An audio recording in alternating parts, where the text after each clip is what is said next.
آج کل ایک اور بدعت ہماری سوسائٹی میں چل پڑی ہے. ابا مر گئے, آپ کا کل کوئی پروگرام تھا, آپ اس پروگرام میں چلے گئے بڑے ہنسی خوشی, لوگ کہہ رہے ہیں دیکھو کیسا پروفیشنل آدمی ہے, اپنے پروفیشن کو اپنے تمام رشتوں پہ اس نے ترجیح دی ہے. ابا کی پرسوں یا کل ڈیتھ ہوئی ہے اور یہ کام پہ پہنچا ہوا ہے, ویل ڈن ویل ڈن. یہ ہوتے ہیں عزم کے پکے. میرے بھائی ایک بات خوب اچھی طرح سمجھ لو, یہ جو انڈیویجولزم ہے نا, اس کو بہت بہترین ناروں میں اور خوبصورت شیرے میں ڈبو کے زہر کھلایا جا رہا ہے آپ کو. یہ اس کی علامت ہے. آپ کے ابا کا آج ڈیتھ ہوئی اور آپ آفس چلے گئے, اس کا مطلب یہ نہیں ہے کہ آپ اپنے آفس کے ساتھ مخلص ہو, اس کا مطلب یہ تمہارا اپنے باپ سے کوئی ریلیشن تھا ہی نہیں, جس کی موت پہ تمہیں اتنا بھی غم نہیں ہوا کہ تم ایک دن کی چھٹی کر لیتے. نہیں آئی میرا خیال ہے بات سمجھ میں؟ آج اس کو بھی بڑے اچھے الفاظ سے پیش کیا جا رہا ہے, باپ مر گیا ہے تو اس پہ کوئی فرق نہیں, اس کا ڈرامہ اسی طرح سے چل رہا ہے.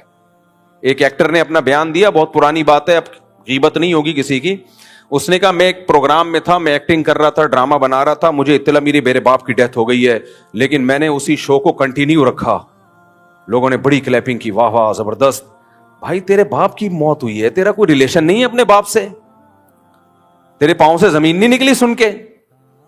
لیکن یہ جو سیکولر لوگ ہیں, یہ جو نام نہاد لبرل لوگ ہیں نا, ان کے جب آپس کے ریلیشن ختم ہو گئے, باپ بیٹے کا ریلیشن ختم, ماں اولاد کا ریلیشن ختم, میاں بیوی کا ریلیشن ختم, تو انہوں نے یہ ماننے کے بجائے کہ ہماری اور جانوروں کی زندگی میں فرق ختم ہو گیا ہے, یہ ماننے کے بجائے اس ریلیشن کے خاتمے پہ لیبل بہت اچھا لگا دیا کہ ہم اپنے پروفیشن سے کیا ہیں, مخلص. نہیں آ رہی سمجھ میں بات؟ تو بڑا اچھا لیبل لگا دیا. میں اس کی پھر وہی مثال دیتا ہوں جو میں نے ایک دفعہ بیان میں دی تھی, پھر میں آگے چلتا ہوں.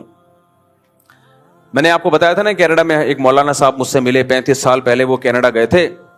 تو 35 سال پہلے انہوں نے بڑی دین کی خدمت کی, تبلیغی جماعت سے ان کا تعلق تھا, بہت اللہ نے ان کو نوازا. کہتے ہیں یہاں لوگوں کو حلال کھانے کو نہیں ملتا تھا. کہہ رہے 35 سال پرانی بات ہے کہ میں ایک ہاسپٹل میں گیا تو ایک خاتون انگریز عورت میک اپ میں پوری چمک چھلو بنی ہوئی, وہ لوگ بنتی نہیں ہے, ان کے حساب سے جو بھی چمک چھلو ہوتا ہے وہ بنی ہوئی آئی ہوئی ہیں ہاسپٹل, اور کہہ رہی ہیں کہ غصے میں بیٹھی ہوئی ہیں. میں نے کہا کیا ہو گیا بھائی؟ کہتی ہیں ایکچولی میرے ہسبینڈ کی ڈیتھ ہو گئی ہے, تو ڈیتھ ہوئی ہے, رات کو اٹیک ہوا ہے اس کو, آج اس کی باڈی کو میں ہاسپٹل میں لے کے آئی ہوں, کچھ سائن وغیرہ میں نے کرنے, پھر یہ لوگ دفنائیں گے, تو سائن کروانے میں مجھ سے ڈیلے کر رہے ہیں, مجھے آفس کی دیر ہو رہی ہے اور یہ سائن کروانے میں کیا کر رہے ہیں. نہیں آئی میرا خیال ہے بات؟ کہتے ہیں میں نے کہا یار ہمارا باپ کی یا ہماری عورت میں شوہر کی ڈیتھ ہو جائے, پہلی بات وہ ایسے چمک چھلو نہیں بنے گی وہ, دوسرا کم از کم اس دن تو آفس سے چھٹی کرے گی نا. کیا خیال ہے, اس کے تو ہوش ہی ٹھکانے نہیں ہوں گے. میرا میاں چلا گیا اور میاں بھی رات گھر میں ساتھ تھا, یہ نہیں کہ کوئی میاں الگ رہ رہا ہے اور بیوی الگ, اکٹھے رہ رہے ہیں. نہیں آئی میرا خیال ہے بات؟ اس لیے میرے بھائی میں بار بار کہتا ہوں, یہ تم مذہب کو جو چھوڑ رہے ہو نا, مذہب سے جو, اس سے تمہیں عیاشی نہیں ملے گی, اس سے واٹ لگ جائے گی تمہاری. صحیح ہے نا؟ ایسی محبتیں مارکیٹ سے کیا ہو جائیں گی, شارٹ, ختم. کل تم مرو گے, تمہارا بچہ جا رہا ہوگا آفس 3 پیس سوٹ اور ٹائی میں, کہہ رہے بھائی جو مرنے والا تھا مر گیا, اب میں کیا کروں. میرے پاس تو ایسے ایسے واقعات ہیں, ہوش اڑا دیں آپ کے. تو کہتے ہیں میں حیران کہ یار تجھے کوئی غم نہیں ہے. میں ہی نہیں کہہ رہا ساری انگریز عورتیں ایسی ہوتی ہیں, کوئی غم زدہ بھی ہوتی ہے, کسی کا کوئی بھی ریلیٹو دنیا سے چلا جائے کچھ نہ کچھ غم تو ہوتا ہے نا. لیکن جب اس طرح کے کچھ واقعات سامنے آنا شروع ہو جائیں تو اس سے اتنی بات تو پتہ چل جاتی ہے کہ فیوچر سب کا یہی ہے, کیونکہ جس ٹریک پہ وہ چل پڑے ہیں نا, اس ٹریک کا انجام کیا ہے بولو, وہ یہی ہے. اینڈ میں سب ایسا ہی ہو جائیں گے, اینڈ میں سب ایسے ہی ہو جائیں گے, کوئی ریلیشن آپس میں نہیں رہے گا. تو کہہ رہے ہیں وہ چمک چھلو بنی ہوئی اور کہہ رہی ہے ایکچولی مجھے دیر ہو رہی ہے, میرے ہسبینڈ کی ڈیتھ باڈی پڑی ہوئی ہے اور مجھ سے سائن لے رہے ہیں, مجھے آفس کی دیر ہو رہی ہے. کہہ رہے میں نے کہا بھائی کوئی سوگ بھی کوئی چیز ہوتی ہے. تو ایسے ہی آج کل یہ بھی بہت سوسائٹی میں چل پڑا ہے کہ ابا مر گئے, بھائی مر گیا, کوئی غم ہی نہیں ہو رہا میرے بھائی. تو اس کو آپ اچھا لیبل لگاؤ, آپ بولو ماشاءاللہ کتنا صبر ہے. صبر جب ہوتا ہے جب غم ہو اور آپ صبر کریں, غم ہی نہیں ہو رہا, اس کو صبر نہیں کہتے ہیں. اس کو کہتے ہیں آپ کو کوئی محبت 2 ٹکے کی بھی نہیں تھی اپنے باپ سے یا اپنی ماں سے. باپ سے بڑی کوئی نعمت ہو سکتی ہے کیا؟ ہم یہ نہیں کہہ رہے بے صبری کا مظاہرہ کرو آپ, لیکن یہ جو انڈیویجولزم ہماری سوسائٹی میں آ رہا ہے نا, کوئی بھی کسی پہ ڈیپینڈ نہیں کرتا, رشتے آپس میں ختم, تو یہ ہمارا نہیں ہے. یہ کہاں سے آ رہا ہے؟ یہ سارا مال ہمارے پاس کیونکہ مذہب گیا تو رشتے گئے. تو میں اس پہ بات کر رہا تھا کہ جب بھی آپ کا کسی سے رشتہ ہوتا ہے, کوئی تعلق ہوتا ہے, تو اسلام میں اس تعلق کا مطلب یہ ہوتا ہے کہ کچھ ذمہ داریاں وہ اٹھائے گا, کچھ ذمہ داریاں آپ, اور اس ذمہ داریاں اٹھانے کی بیس ریلیشن ہوگا, کانٹریکٹ نہیں ہوگا. نہیں آئی بات میرا خیال. دیکھو جب آپ ہوٹل میں جاتے ہیں کھانا کھانے کے لیے, تو جو ویٹر ہے آپ کی خدمت کرتا ہے, پہلے آئے گا میز صاف کرے گا, پھر آپ سے پوچھے گا کیا کیا چاہیے, پھر آپ کہیں گے, پھر وہ پوری لسٹ پیش کرے گا, چنے کی دال ہے, ماش کی دال ہے, کڑھائی ہے, بکرے کی کڑھائی ہے, دمبے کی کڑھائی ہے, اور چانپ ہے, اور فلانا ہے, ڈمکانا ہے, پورے لوگ رٹے لگا کے آئے ہوئے ہوتے ہیں. کیا چاہیے آپ کو؟ آپ نے 20 چیزیں پڑھنے کے بعد بولے چنے کی دال چاہیے. نارمل لوگ یہی کر رہے ہوتے ہیں. ایک لطیفہ یاد آ رہا ہے مجھے. اوقات دال کی ہوتی ہے, لیکن وہ بھرم ایسے مار رہے ہوتے ہیں, چانپے بھی ہیں, اچھا ملائی بوٹی بھی ہے, اچھا یہ بھی ہے, اچھا وہ بھی ہے. ایسا ہے کہ ابھی کچھ کبھی کبھار سبزی بھی کھانی چاہیے, ایسا کر 2 دال لے آ. تو بھرم بھی ہو گئے کہ اتنے بڑے سیٹ ہیں کہ کبھی کبھار یہ سبزی بھی کھا لیتے ہیں, تو آج ان کا سبزی کھانے کا دل کر رہا تھا. تو یہ بھی بھرم ہوتے ہیں لوگوں کے. وہ ہے نا, وہ ایک گھر میں کیا ہوا, ایک مہمان آ گئے, غریب لوگ تھے. تو اب مہمان نے بیگم سے بولا کہ گھر میں کیا ہے؟ اس نے کہا دال ہے. کہا یار سوری, میزبان نے بیگم سے بولا کہ گھر میں کیا ہے؟ بیگم نے بولا دال ہے. اس نے بولا یار تو بھائی بےزتی ہو جائے گی, جب مہمان کے سامنے دال رکھیں گے, مہمان بولے گا تم تو غریب لوگ ہو. تو عورت بڑی ہوشیار تھی, اس نے کہا ایسا کرنا کہ میں ایک دیگچی گراؤں گی, تم کہنا بیگم کیا گر گیا, میں کہوں گی وہ ہو قورمے کی دیگچے پہ میری کونی لگی اور قورمہ گر گیا. میں کہوں گا چلو قورمہ ضائع ہو گیا, بریانی تو ہے نا وہ لے آؤ. پھر تم دھڑام سے دیگچی گرانا, میں کیا ہوا, او ہو میری کوہنی لگی, وہ بریانی کی دیگچی بھی گر گئی. ایسے کر کر کے آخر میں بولیں گے بھائی دال رہ گئی ہے, چلو اب دال لے آؤ. تو بھرم بھی رہ جائیں گے اور مہمان بھی کھانا کھا لے گا. تو مہمان کے سامنے بیٹھے ہوئے ایک دم دھڑام کی آواز آئی, بیگم کیا گر گیا؟ اس نے کہا دال کی دیگچی گر گئی. وہ کوہنی اتفاق سے کس پہ لگ گئی؟ دال کی دیگچی پہ. تو خیر, تو جو ہوٹل میں ویٹر ہے وہ بھی آپ کی خدمت کرتا ہے, کیا خیال ہے؟ وہ بھی آپ کی خدمت کرتا ہے. اور جو ہوٹل کا اونر ہے وہ بھی بعض دفعہ آپ کے پوچھ لیتا ہے کھانا کیسا لگا آپ کو, اگر اچھا نہیں لگا تو بتا دیں, آئندہ ہم تھوڑا سا مرچیں کم ڈالیں گے. ایک تو ہوٹل والوں کو اور دعوت والوں کو میں ایک سجیشن دیتا ہوں, لازمی, میرا موضوع نہیں ہے لیکن لازمی ہے. آج کل ہوٹلوں میں, بریانیوں میں, کھانوں میں نمک بہت زیادہ ڈالا جا رہا ہے, دعوتوں میں, کہتے ہیں ٹیسٹ کے لیے. اس سے لوگوں کا بیڑا غرق ہو رہا ہے. جو بلڈ پریشر کے مریض ہیں نا, وہ گھر جا کے سوتے ہیں اور صبح جب اٹھتے ہیں تو ان کا کوئی نہ کوئی دماغ کی رگ بلڈ پریشر کی وجہ سے پھٹ چکی ہوتی ہے. یہ بہت دفعہ تجربہ ہو رہا ہے مجھے. نمک کی زیادتی, نارمل نمک تو ٹھیک ہے, نمک کی زیادتی 40-50 سال کے بعد نا بہت تباہی ہے, یہ بہت تباہی ہے. تو جو پرہیز کرنے والے لوگ ہیں وہ بھی دعوتوں میں پھوڑ پھاڑ کے آ جاتے ہیں. اچھا خاصا نمک قورموں میں اور ان چیزوں میں آج کل ڈالا جا رہا ہے. تو کھانا پکانے والوں کو ہی احتیاط کر لینی چاہیے کہ بھائی نمک نارمل ڈالو, جس کو زیادہ چاہیے ہوگا وہ اپنے آگے خود ڈال لے گا. تو صحت کے بارے میں اتنی اویئرنیس ہونی چاہیے. بلڈ پریشر بہت ہی خطرناک قسم کا سائلنٹ کلر کہا جاتا ہے اس کو, چھپا ہوا قاتل, اور یہ سب سے زیادہ شوٹ کرتا ہے کچے نمک سے یا تیز نمک سے. کچا ہو تو اور زیادہ خطرناک ہے, وہ پکا ہوا ہو تو کم خطرناک ہے, لیکن تیز نمک جتنا ایک دم بی پی, آپ صرف یوں رکھ لیں گے نا بی پی ہائی ہو جائے گا. اور بلڈ پریشر کی بیماری بہت زیادہ کامن ہو چکی ہے ہماری سوسائٹی میں. تو اب وہ جا رہے ہوتے ہیں, پھوڑ پھاڑ کے آ رہے ہوتے ہیں, رات کو لیٹتے ہیں, پتہ ہی نہیں چلتا, کبھی فالج ہو جاتا ہے بی پی کی وجہ سے, 20 قسم کی مسائل کھڑے ہو جاتے ہیں. میں نے تو دیکھے مرتے ہوئے لوگ, اس لیے کہہ رہا ہوں میں. تو اس لیے کھانے میں, گھروں میں بھی اس کا خیال کریں کہ کچا نمک نارمل, میں نہیں کہہ رہا کم کریں, نمک کی کمی بھی نقصان دیتی ہے, نارمل نمک ہونا چاہیے. جس کو ڈالنا ہوگا اپنے آگے ڈال دے گا. بعض لوگ کھانا کھا رہے ہوتے ہیں, اکٹھا بھڑ کے نمک ڈال دیتے ہیں, ابے تیرے کو نمک زیادہ پسند ہے تو اپنے چکر میں دوسروں کو کیوں کھلا رہا ہے, دوسروں کو تو کیوں نمک زیادہ کھلا رہا ہے بھائی. تو خیر, تو وہ جو ہوٹل کا بیرا ہے, ویٹر ہے, وہ آپ سے آ کے پوچھتا ہے, جہاز میں ایئر ہوسٹس آپ کی خدمت کرتی ہے, تو یہ لوگ آپ کے چچا لگتے ہیں یا ماموں لگتے ہیں؟ بولو کیا لگتے ہیں؟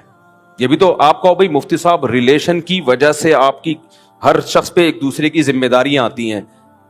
تو ویٹر بھی تو ہماری خدمت کر رہا ہوتا ہے, ہمارا ملازم بھی تو ہماری خدمت کر رہا ہوتا ہے, گھروں میں ماسیاں بھی تو ہماری خدمت کر رہی ہوتی ہے. دیکھو یہ خدمت کانٹریکٹ کی بیس پہ ہوتی ہے, ایک ایگریمنٹ کی بیس پہ ہوتی ہے. یہ والی خدمت تو غیر مسلموں میں مسلموں سے زیادہ ہے. اسلام میں یہ والی خدمت, جب اسلام رشتے جوڑنے کا کہتا ہے تو اس سے یہ والی خدمت مراد نہیں ہوتی. یہ والی خدمت گورے زیادہ اچھی کرتے ہیں. وہاں اگر کسی ملازم سے آپ کا کانٹریکٹ ہو جائے نا تو وہ پوری ذمہ داری پوری کرے گا, اپنی پیسے بھی لے گا اور ذمہ داری بھی پوری کرے گا. ہمارے ہاں کسی سے کانٹریکٹ ہو جائے, آپ کا کوئی ایگریمنٹ ہو جائے اور آپ نے ایڈوانس پیسے دے دیے تو پیسے لینے کی ذمہ داری وہ پوری کرے گا, خدمت کرنے کی ذمہ داری میں وہ ڈنڈی مارے گا. تو جو ریلیشن کی بیس پہ خدمت ہوتی ہے وہ کسی کانٹریکٹ بیس پہ بولو نہیں ہوتی, اس میں کوئی مفاد نہیں ہوتا. ایئر ہوسٹس میری اور آپ کی خدمت کرتی ہے, تنخواہ ملتی ہے, اس کے پوائنٹس بڑھتے ہیں. ویٹر میری اور آپ کی خدمت کرتا ہے, ہم سے آ کے کھانے پینے کا پوچھتا ہے, اس کی تنخواہ ہے. اسلام جس خدمت کا قائل ہے وہ ریلیشن بیسڈ ہوتی ہے, اس میں آپ کا کوئی ذاتی مفاد نہیں ہوتا. یہ والی خدمت غیر مسلموں میں ختم ہو گئی ہے. اب سمجھ میں آیا میں کیا کہنا چاہ رہا ہوں؟ تبھی ان میں باپ کی خدمت نہیں ہوتی, کیونکہ باپ سے کوئی کانٹریکٹ بولو نہیں ہوتا کہ ابا میں آپ کے پاؤں دباؤں گا, 15 منٹ تک دباؤں گا تو 15,000 ہوں گے ٹوٹل اس کے. اگر ابا کسی گورے کا ابا کہہ دے نا تو میرا سر دبا یا سر میں مالش کر, آدھے گھنٹے کے $100 تو وہ 1 گھنٹہ مالش کر دے گا, $200 کما لے گا. سمجھ رہے ہو؟ نہیں آئی میرا خیال ہے بات. اگر ان کی وائف, انگریز کی وائف مسز نیلسن بول دے کہ اگر تم نے مجھے چائے بنا کے پلا دی, میرے سر میں درد ہو رہا ہے, آج چائے تم بنا کے پلا دو تو اس کے $50 میں تمہیں دوں گی. تو ممکن ہے ہماری عورت اگر کہے کہ آپ چائے بنائیں تو میں $50 دوں گی, تو ہم 50 لے لیں اور چائے ویسی نہ بنائے جیسی $50 بننی چاہیے, کیونکہ یہ معاہدوں میں ہم ڈنڈیاں مارتے ہیں. لیکن انگریز کی بیوی اگر کہے گی نا تو وہ پوری ذمہ داری کے ساتھ ایسی بہترین چائے بنائے گا جو 50 میں بننی چاہیے. وہ یہاں ڈنڈی نہیں مارے گا, کیونکہ یہ ایگریمنٹ بیس خدمت ہو رہی ہے, اس میں وہ معاہدوں کو وہ پورا کرتے ہیں. نہیں آ رہی میرا خیال ہے بات؟ ہاں, اگر پاکستان میں ہمارے کلچر میں بیگم اور میاں کا ایگریمنٹ نہیں ہوا ہے چائے بنانے کا, شوہر ایز اے شوہر کبھی بیوی کی خدمت کر لے کہ کبھی کبھار گھر کے کام مجھے بھی کر لینے چاہیے, تو پھر وہ اس میں ڈنڈی بولو نہیں مارے, اور نہیں مارتا ڈنڈی. صرف 50 کی چائے نہیں پلاتا, وہ لاکھوں روپے اس کے علاج پہ خرچ کر دیتا ہے. کیا خیال ہے بھائی؟ وہ لاکھوں روپے خرچ کر دیتا ہے, میں نے تو دیکھا اپنی زندگیوں میں. تو اس لیے جب بھی کسی کا کسی سے ریلیشن ہوتا ہے تو انگریز میں اور اسلام میں فرق کیا ہے؟ انگریز اس ریلیشن کی بیس پہ کسی پہ کوئی ذمہ داری نہیں ڈالتا, جبکہ اسلام اس ذمہ داریوں کو قبول کیے بغیر کسی ریلیشن کا قائل بولو نا نہیں ہے. تبھی اسلام میں نا حقوق کی ایک طویل فہرست ہے, ماں کے حقوق, باپ کے حقوق, بیوی کے حقوق, بھائی کے حقوق, بیٹی کے حقوق, بہن کے حقوق, پڑوسیوں کے حقوق. کھانا کھاؤ, پڑوسی بھوکا ہے, تم پیٹ بھر کے کھا لیا, تم مومن نہیں ہو. حالانکہ کوئی پڑوسیوں سے ایگریمنٹ ہوا تھا ہمارا ہے بھائی. بھائی پڑوسی اگر پیٹ نہیں بھرا ہوا تو جانا کمانا, تو ہماری تھوڑی ذمہ داری ہے تیرا پیٹ بھرنا, یہ گورنمنٹ کی ذمہ داری ہے. نہیں, اسلام کہتے ہیں نا, اگر تمہارا پڑوسی بھوکا ہے اور تمہیں پڑوس کی خبر نہیں ہے تو قیامت کے دن سوال کس سے ہوگا؟ تم سے بھی ہوگا کہ تمہارے پڑوس میں رہتا تھا, تم نے خبر گیری کیوں نہیں کی کہ بھائی کیا کچھ کھانے کو مل بھی رہا ہے کہ نہیں مل رہا, بے روزگار تو نہیں گھوم رہے. اسلام پڑوسیوں کا کہہ رہا ہے, یہاں بھائی بھائی کو نہیں پوچھ رہا. یہاں بھائی بے روزگار گھوم رہا ہے اور بڑا بھائی وہ نوٹ چھاپنے کی مشین بنا ہوا ہے, وہ چھوٹے بھائی کو نہیں پوچھے گا, بولے گا بھائی میرا تیرا لینے دینا کیا. تو یہ جو سوسائٹی میں سیٹ اپ آ رہا ہے نا, یہ اسلام نہیں ہے. تو اسلام ریلیشن, اور ریلیشن کی بیس پہ خالی پیلی کے ریلیشن نہیں, جس کی میں نے مثال دی کہ آپ کچھ حقوق ادا کر نہیں رہے, میں تمہارا ہسبینڈ ہوں, وہ کچھ حقوق ادا کر نہیں رہی, میں تمہاری وائف ہوں, آپ کچھ حقوق ادا کر نہیں رہے, میں تمہارا بھائی ہوں, میں تمہارا دوست ہوں, میں تمہارا ماموں ہوں, میں تمہارا ابا ہوں. تو خالی پیلی کے ریلیشن سے میرے بھائی, جیسے دنیا میں کوئی اس ریلیشن کو نہیں مانتا, تو اللہ اس خالی پیلی کے ریلیشن کو کیوں مان لے گا کہ اللہ تو ہمارا اللہ ہے, ہم تیرے بندے. تو ایسا ریلیشن انگریز اللہ میاں کے ساتھ بھی وہی معاملہ کیا جو آپس میں کیا. انگریز بھی اللہ کو مانتا ہے, گاڈ کہتا ہے وہ اللہ کو, لیکن اللہ کہتا ہے نماز قائم کرو, انگریز کہتا ہے بھائی کیوں نماز قائم کریں ہم. اللہ کہتا ہے شراب چھوڑ دو, انگریز کہتا ہے کیوں چھوڑ دیں ہم. اللہ کہتا ہے خنزیر کا گوشت مت کھاؤ, انگریز کہتا ہے کیا ضرورت ہے خنزیر کا گوشت چھوڑنے کی, پروٹین اس میں بھی ہے, گائے کے گوشت میں بھی پروٹین ہے. اللہ کہتا ہے زنا مت کرو, انگریز کہتا ہے بھائی کیوں کرتے ہیں وہ لوگ زنا. تو مسلمان کی ڈیفینیشن کیا ہے, جہاں سے میں بیان لے کے چلا تھا, مسلم اسے کہتے ہیں, مومن اسے کہتے ہیں جو اللہ کے وجود کو بھی مانتا ہے اور اللہ اور بندوں کے ریلیشن کو بھی, بولو نا جملہ کنٹینیو, ریلیشن کو بھی مانتا ہے. اللہ کو بھی مانے اور یہ بھی مانے کہ اللہ کا اپنے بندوں سے ریلیشن ہے. اب یہ ریلیشن کس نے قائم کیا؟ پیغمبروں نے. تو پیغمبروں کو مانے بغیر اللہ اور مخلوق کا ریلیشن کو آپ مان ہی نہیں سکتے نا, کیونکہ پیغمبر اللہ کے سفیر ہوتے ہیں. اللہ نے ہم سے جو رابطہ کیا تو پیغمبروں کے ذریعے ہی رابطہ کیا ہے. پیغمبروں کے علاوہ اور کوئی طریقہ ہے جو اللہ نے رابطہ کیا ہو ہم سے؟ کوئی بھی طریقہ نہیں ہے. کوئی کیسٹ بھیج دی ہو اللہ نے اپنی عرش سے بھیج دی ہو, یا کوئی اخبار بھیج دیا ہو سب گھروں میں کہ میری طرف سے, یا کوئی خط بھیجا ہو, نہ. اللہ خود کہتے ہیں میں نے آدم کے ذریعے, نوح کے ذریعے, عیسیٰ کے ذریعے, موسیٰ کے ذریعے علیہم الصلاۃ والسلام, ان سب کے ذریعے, اور آخر میں محمد صلی اللہ علیہ وسلم کے ذریعے انسانیت کا اور اللہ سے جو ہمارا رابطہ ہوا وہ پیغمبروں کے ذریعے ہوا. اس لیے قرآن جگہ جگہ کہتا ہے ایمان والے اسے کہتے ہیں جو اللہ پر اور اللہ کے پیغمبروں پر ایمان لاتے ہیں. بات سے بات نکلتی ہے, میں کلپ دیکھ رہا تھا, ایک آج کل نا 3 طرح کے لوگ ہیں. کچھ تو مذہبی لوگ ہیں ہم جیسے جو کہلاتے ہیں فنڈامنٹلسٹ, بنیادی 4 شادیوں والے, 19-20 بچوں والے, یہ جن کو بہت ہی بنیاد پرست قسم کے مولانا کہا جاتا ہے. تبھی مجھے اگر کوئی کہتا ہے نا ماڈرن ملا, میں کہتا ہوں بھائی ماڈرن ہم نہیں ہیں. لوگ پتہ ہے کیا کہتے ہیں ماڈرن کا مطلب یہ ہے, مجھے ماڈرن کیوں کہتے ہیں, سوئمنگ کر رہا ہوں, گھڑ سواری کر رہا ہوں, جم جا رہا ہوں. تو اگر میرے بھائی اس کو ماڈرن ملا کہتے ہو, پھر تو سارے صحابہ ماڈرن تھے. سلمہ ابن اکوا تو گھوڑے سے زیادہ تیز دوڑتے تھے. آج کوئی بزرگ دیکھا گھوڑے سے تیز دوڑتا ہوا, وہ بزرگ ہی نہیں کہلائے گا.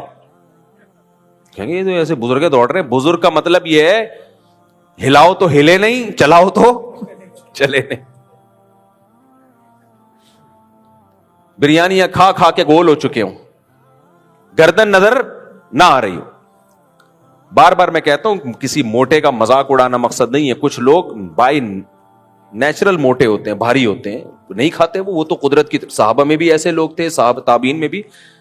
لیکن سچی مچی کا بزرگ پتہ ہے کیا ہے آج کل, جو کھا کھا کے کیا ہو گیا ہو, گول, نہ چل سکتا ہو نہ ہل سکتا ہو, ہلاؤ تو ہلے نہیں, چلاؤ تو چلے نہیں, دوڑنا تو دور کی بات. ایسا باوقار بزرگ, پلکیں جھکی ہی رہتی ہوں, اٹھتی نہ ہوں, کھمبے سے ٹکرا جائیں مگر اوپر اٹھا کے نہ, نظر اٹھا کے نہ دیکھ, خراما چلتے ہوں, اسپیڈ سے نہ چلتے ہوں. مزاح تو طبیعت میں ہو ہی نہیں, ہر وقت خشکے, ہر وقت کیا ہو, خشکے. میں نے ایسے لوگ بھی دیکھے ہیں مولویوں میں ہی کہ ان کے سامنے 10 دفعہ کوئی ہنسی کی بات کرو پھر بھی ان کو ہنسی نہیں آتی, ایسے بیٹھے ہوتے ہیں, ایسے باوقار. ایک ایسے ہی مولانا صاحب سے میری ملاقات ہوئی نا, بڑے سیریس, بڑے سنجیدہ, کوئی ہنسنے کی بات پہ ہنسے نہیں. تو کسی نے کہا یار تم ان کو ہنسا کے دکھا دو. ان کو, یہ بہت ہی بزرگ ہیں, اعلیٰ کوالٹی کے ہیں یہ. میں نے 5 منٹ میں اس کو جو ہنسایا ہے نا, وہ ایسے ہنس رہے تھے. میں نے کہا آج تمہارا سارا تقویٰ ختم. سارا تقوی ختم. خیر, تو بزرگ کا ایک عجیب اور شادیاں وادیاں تو بزرگ پہ سوٹ ہی نہیں کرتی بھائی. بزرگ تو اتنے نیک, اتنے پرہیز, ایک بھی پتہ نہیں کیسے ہو گئی حضرت جی کی, ورنہ ان چیزوں میں کیا رکھا ہے یار, کیا رکھا ہے. بزرگ کو عورت کی طرف رغبت, لا حول ولا قوت الا باللہ. تو بزرگ کا ایک عجیب ہی مفہوم ہے, ہلانے سے ہیلے نہیں, چلانے سے. یہ یاد رکھنا یہ جملہ. تو بھائی اگر ماڈرن ملا اس سینس میں ہمیں کہتے ہو تو صحابہ تو سارے ایکٹیو تھے یار, انہوں نے پوری دنیا ایسے ہی تھوڑی فتح کر لی. ہم تو ان کا 10واں حصہ بھی نہیں ہے, 10واں حصہ بھی نہیں ہے. تو بزرگ کا مطلب گناہوں سے بچتا ہو, بس اس کو فوکس کرے انسان, برائی سے بچے, منافقت نہ ہو, 2 نمبری نہ ہو, لوگوں سے ناحق پیسے لے کے غلط مسائل نہ بیان کرتا ہو, عقیدہ شرکیہ نہ ہو, اس طرح جو بھی ایک اصل تو گناہ سے بچنا ہے. اور اگر اللہ نہ کرے کبھی گناہ ہوئے تو توبہ کرے فوراً. وہ علماء نے یہ لکھا ہے کہ بزرگ سے گناہ بھی ہو سکتا ہے, انسان ہے وہ. بعض صحابہ سے بھی غلطی ہوئی لیکن انہوں اپنی غلطی پہ ڈٹے نہیں رہے. وہ قرآن نے کہا نا کہ اذا فعلوا فاحشۃ او ظلموا انفسهم ذکروا اللہ, ایمان والوں سے اگر کبھی کوئی غلطی ہو بھی جائے ان کو اللہ کا خوف غالب آتا ہے. فاستغفروا لذنوبہم, ان کو چین نہیں آتا جب تک اپنے گناہ سے توبہ نہ کر لیں وہ. خیر یہ موضوع الگ ہے, تو میں جلدی سے بات کو سمیٹتا ہوں. میں یہ کہہ رہا تھا بھائی ہم مسلم ہیں. مسلم کسے کہتے ہیں؟ جو اللہ کو مانتا ہو, پھر پیغمبروں کو مانتا ہو. پیغمبروں کو ماننے کا مطلب کیا؟ اگر آپ پیغمبروں کو نہیں مانتے تو پھر اللہ کا اپنے بندوں سے جو ریلیشن ہے, اللہ اپنے بندوں سے کیا چاہتا ہے, ہم پر کیا ذمہ داریاں ہیں جو اللہ کی وجہ سے آئی ہیں, اللہ کو اللہ ماننے سے آئی ہیں. عورت شوہر کو شوہر مان لے تو شوہر ماننے سے عورت پر کچھ ذمہ داریاں آ جاتی ہیں. شوہر عورت کو اپنی بیوی مان لے تو ماننے کے بعد شوہر پر کچھ ذمہ داریاں آ جاتی ہیں. آپ کسی کو اپنا دوست مان لیں تو دوست ماننے کے بعد کچھ ذمہ داریاں آپ کے اوپر آ جاتی ہیں. آپ کسی کو اپنا بھائی کہہ دیں تو بھائی ماننے کے بعد کچھ ذمہ داریاں آ جاتی ہیں. اولاد مان لیں تو اولاد ماننے کے بعد کچھ ذمہ داریاں آ جاتی ہیں. ماں باپ مان لیں تو ماں باپ ماننے کے بعد. اسی طرح جب آپ کسی کو اللہ مان لیتے ہو, خدا مان لیتے ہو, تو بھی کچھ ذمہ داریاں آپ پہ لاگو ہو جاتی ہیں. انگریز کہتے ہیں کوئی ذمہ داریاں لاگو نہیں ہوتی, ہندو کہتا ہے کوئی ذمہ داریاں لاگو نہیں ہوتی, سکھ کہتا ہے کوئی ذمہ داریاں یا ہوتی ہیں بہت تھوڑی سی, لیکن اللہ کہتا ہے بہت ساری ذمہ داریاں لاگو ہوتی ہیں.